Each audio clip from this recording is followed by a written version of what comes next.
नमस्कार मित्रांनो, आज आपण ज्या औषधाबद्दल बघणार आहोत त्या औषधाचं नाव आहे अस्टिलेगो. अस्टिलेगो हे जे औषध आहे ते जे मक्याचं कणीस आहे त्या मक्याच्या कणसावर जे फंगस येतं त्या फंगसपासून केलेलं हे औषध आहे. आणि ते जे औषध आहे मक्याच्या फंगसवर पासून केलेलं हे प्लॅन्ट किंगडम किंवा व्हेजिटेबल किंगडममध्ये हे औषध मोडतं आहे. आपल्याला वेगवेगळे 6 किंगडम माहिती आहेत: vegetable kingdom, animal kingdom, mineral kingdom, nosodes, sarcodes and imponderabilia. जरी हे फंगस असेल तरी हे नोझोडमध्ये येत नाही, कारण हे ॲनिमलच्या किंवा ह्युमनच्या डिसीज्ड प्रॉडक्टपासून बनवलेलं नाही आहे.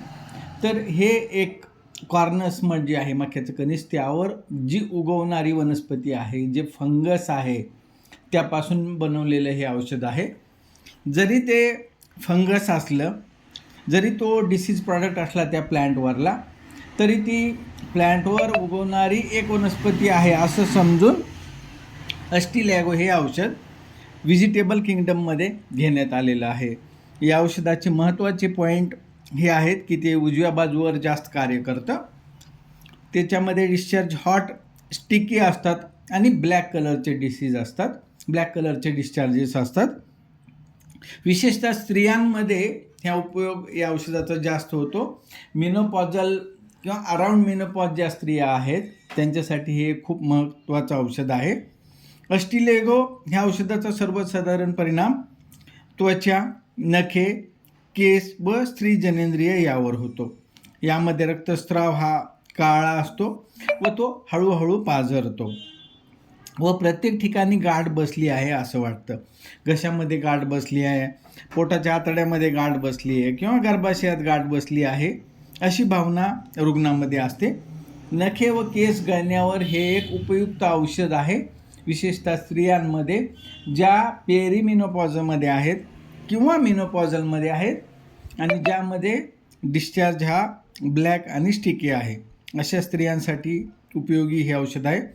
संभोगातिरेकाने आलेला थकवा असेल किंवा फिकट क्रश स्त्रिया, विशेषतः मिनोपॉजमध्ये, त्यांच्यासाठी हे एक उपयुक्त औषध आहे. डोक्यामध्ये चिकट स्त्राव आणि केस एकमेकांना चिटकलेले किंवा गुंतलेले असतात. कंगव्याने विचारायला गेलं तर केसामध्ये खूप गुंता झालेला असतो, कारण डोक्याला येणारा घाम हा अत्यंत चिकट असतो. घिरी येताना डोळ्यापुढं पांढरे ठिपके दिसत असतात. विशेषतः पेरीमेनोपॉजमध्ये अंगावरून लाल स्त्राव खूप जात असतो. उदरामध्ये म्हणजे पोटामध्ये वेदना होतात, आतड्यात गाठ मारली आहे अशी भावना होते. ह्या ज्या पोटाच्या वेदना आहेत ह्या घट्ट आणि टणक शौचाला झाल्यानंतर कमी होतात. पुरुष जनेंद्रियामध्ये यांच्यामध्ये मुष्टिमैथुन करण्याची प्रवृत्ती असते. ॲसिड फॉसमध्ये पण असते, ह्या मध्ये पण असते. ॲसिड फॉस हे मिनरल किंगडमचं औषध आहे, हे व्हेजिटेबल किंगडममध्ये येतं. रेस्खलन दररोज रात्री किंवा नुसतं स्त्रियांशी बोलत असलं तरी यांच्यामध्ये सेमिनल इमिशन होत असते. स्त्री जनेंद्रिय विशेषतः जेव्हा स्त्राव जात असतो तो अर्धवट पातळ व अर्धवट गाठी असल्यासारखा असतो, चिकट असतो. गर्भाशयातून स्त्राव जातो, त्याच वेळेस तो स्त्राव जाण्याच्या ऐवजी कधीकधी आतड्यातून किंवा फुफ्फुसातून रक्त येत असते, जे की थुंकी वाटते किंवा टॉयलेटमध्ये बाहेर पडते.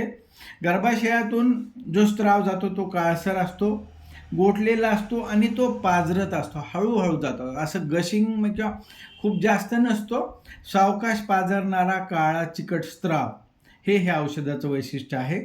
उजव्या रजपिंडात आग होते आणि गर्भाशय आणि डाव्या ओहरीमध्ये तो भाग हुळहुळा होतो व त्याच्या वेदना ज्या आहेत ते मांड्यापर्यंत जातात.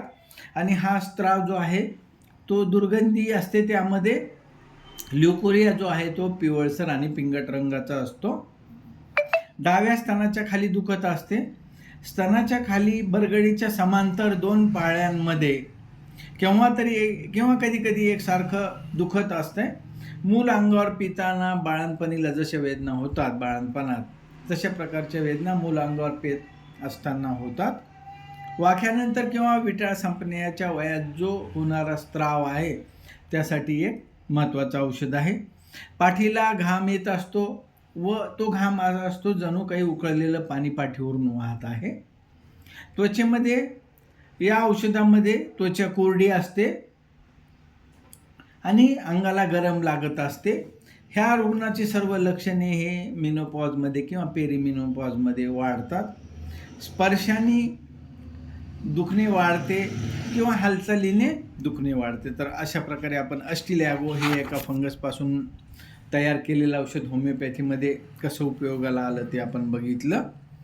तर ह्या औषधाचं महत्त्वाच्या गोष्टी आहेत: उजव्या बाजूचे दुखणे, गरम स्त्राव, चिकट, काळे आणि गाठ आहे, गाठ बसल्यासारखी भावना, ह्यामध्ये हे औषध उपयुक्त आहे.